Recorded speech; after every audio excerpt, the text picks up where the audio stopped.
Greetings, Dr. Joseph Martin. True mysticism, its universality, and all the cross-cultural types of true mysticism. Well, welcome to this most important video. In this video and further videos on this topic, you will discover how your soul itself, herself, himself, is a true, ultimate, infinite mystic. Well, I'll give you a little bit of background on myself. I had a conscious birth, which I have described in my autobiography here, Living in Two Worlds, A Life of Love. So I came into this birth, into my mother's womb, as a 100% mystic, already consciously awake, and a 100% scientist. My entire life I've lived as a 100% mystic, a true mystic, and a 100% scientist. My scientific background covers all the sciences, from biochemistry and chemistry and physics and zoology and botany and biology to sociology, anthropology, psychology, and many other sciences as well. I did that on purpose so that I could have an equal amount of scientific knowledge to merge with my 100% mystical knowledge. Well, let's look at the whole etymology of the word mysticism. Mysticism means it's something that's been a secret, and it's something that has been hidden but can be known, and can be known directly. The definition of the word mystic means that it is an apprehension of the totality of the absolute. It's an immediate intuition of the spiritual reality of the Absolute, or God, or Creator. It's a complete knowing, and I want to make a distinction here. This is not a belief. Belief is always about something you do not know personally or experience. Knowing is knowing experientially, meaningfully, purposefully, and personally, 100%. And it's not just intuition, it is actually a transcendent and immanent mystical experience of all that is in every moment, where time, space, motion are all conflated into zero time and zero space. Now, I personally have had this experience 24/7 since before the moment of my birth. So it's quite exciting for me to be able to share how you too can do this for yourselves.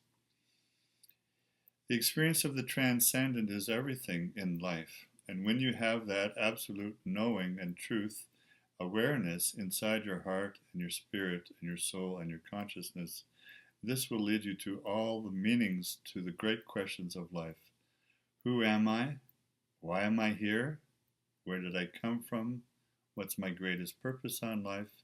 And how can I succeed in that in the next few steps of my path here on the Great Earth Walk?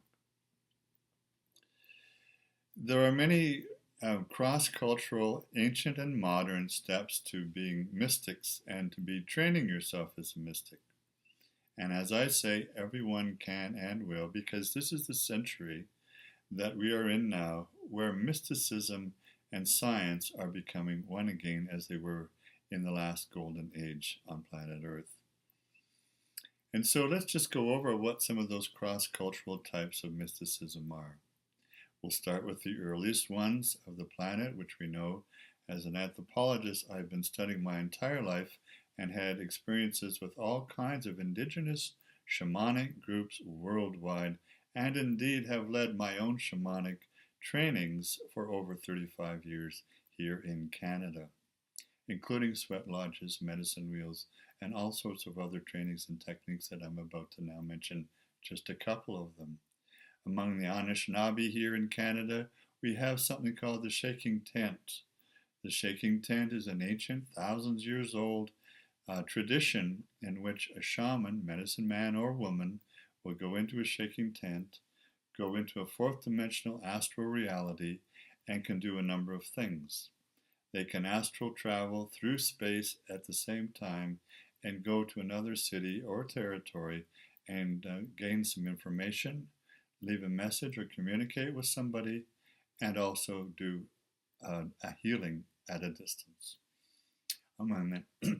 The Navajo we have here in North America, still as in ancient times, the hand trembling technique, which is used for healing purposes, in which the practitioner goes into a healing trance and allows him or herself to be one with the Great Spirit, perhaps some spiritual ancestors who are deceased shamans now in the fourth dimension, and receive some knowledge, some wisdom, some healing power and energy, or orenda, as we say in the Mohawk way, or Mohawk way, Olenda.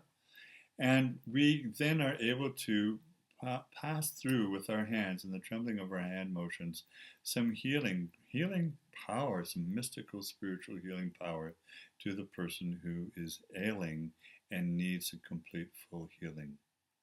These are just two of thousands of techniques indigenous shamanic peoples worldwide, ancient and modern, have been using for time immemorial to a great success rate. Now, we also know that every single world religion the earth has known has a subsidiary, or perhaps more central, important, and often secret, at least up until the 21st century, wing of a mystical nature. Judaism has its Kabbalistic truths, which have been brought more recently to the general public, as it is time now for Kabbalah to be known worldwide, isn't it? We have the same in Islam. We have the Sufism, the Sufi tradition, the mystics of the great Islamic tradition in many cultures worldwide now, in fact, international.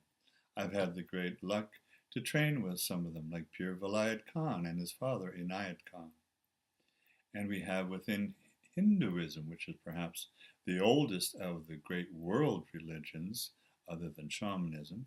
And in Hinduism, we have all kinds of mystical traditions.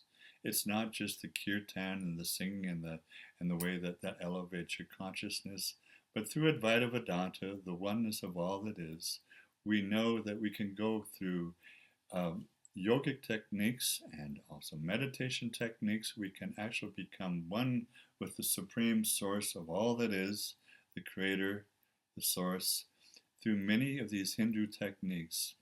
That does involve, of course, meditation and raising the consciousness within the chakras and the bodies, the four energy bodies, and allowing yourself to move into the higher dimensional realities.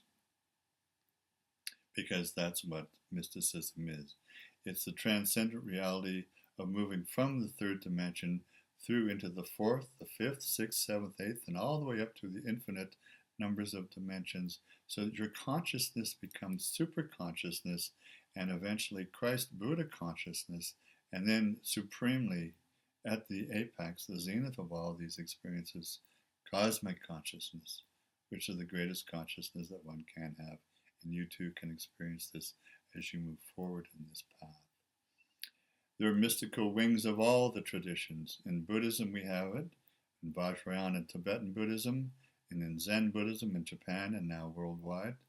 And that's of course global as well. We have it in Jainism, we have it in Zoroastrianism, and we have it in all the traditions as well. Even in the Sikh tradition, there are mystical techniques one can learn and obey and utilize.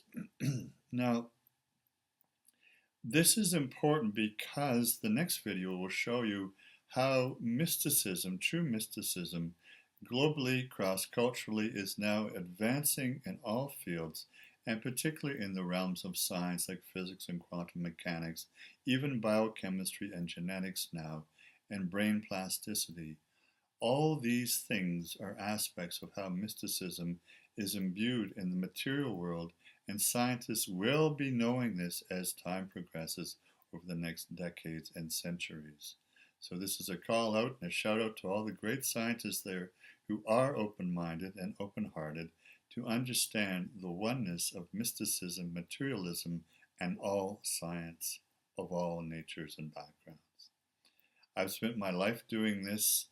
My background in psychology, about 40 years of doing clinical work, research work, and actual work with thousands of clients and students and trainees, and actually workshop attendees as well, mostly here in Canada. What this has shown me is that I was impulsed through all my very basic training and sustainable, uh, great training in the Western techniques of psychology. You know, the things that we learn: personality psychology, social psychology, and so on and on. And as a marriage and family therapist, I have all the training in the backgrounds of the Western psychologies. But my clients, especially when I was doing Jungian dream analysis, needed to go farther. They were having dreams about their past lives. And of course, these are keys and clues to follow when you want to attain higher cosmic consciousness and become a mystic yourself. Because when you do past life healing, emotional karmic clearing, timeline therapy, which takes you back and forwards along your timeline, past, present, and future, in this life and all your lives, your consciousness is expanded and gets out of the box. And you realize that the soul is mystically attuned and attended to the oneness of all that is. And in this highest consciousness, you will be having these higher dimensional, transcendent, and yet imminent present moment experiences that will allow you to become the feeling soulness of the mystical truth that is yourself. So along with that, I was using the techniques of that Babaji Nagaraj has brought back to the Western world, called Kundalini Kriya Yoga, which we now have as our online program and courses in I Am Yoga, as well as his great rebirthing technique, which has been around on planet Earth now again in more advanced and simplified way for the global culture and consciousness since 1972. And I've been doing it for that long. So I guess it's about 40 years now that I've been doing that with thousands of people. Along with that, we have Dr. Stan Groff's holotropic breathwork, and I have trained with Stan and his wife Christina as well.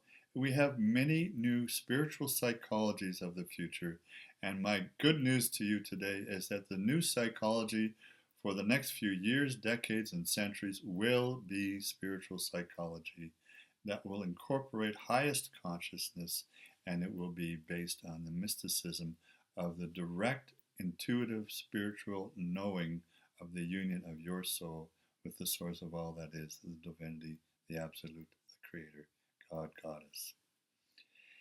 Now, there are many other people in our younger generations, and some still in our older generations, the aging boomers who had a chance at this mystical consciousness in the 1960s and early 1970s. But we find that the Generation Y, the millennials, and Generation X, even those in their 30s and 40s, are now experiencing spontaneously, mostly through midlife psychological crises and also through spiritual crises. And Jung did say that everyone having a midlife crisis, innately their real cause of their breakdown or their suffering is spiritually based. And why?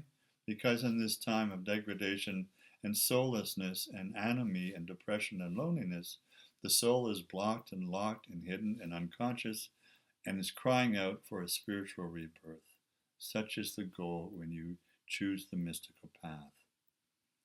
And so we know many young people, whether through different mind-altering drugs or just spontaneously on their own through their meditations and yoga, or simply being in nature and feeling the ecstasy and the beauty of Mother Earth and nature and all our relations, mitakuyo yasin, we say in Lakota, then you understand that right now there's a burgeoning evolution of consciousness within individuals in every culture, every society, every nation, every continent, ageless, all genders, all backgrounds, all orientations, all colors.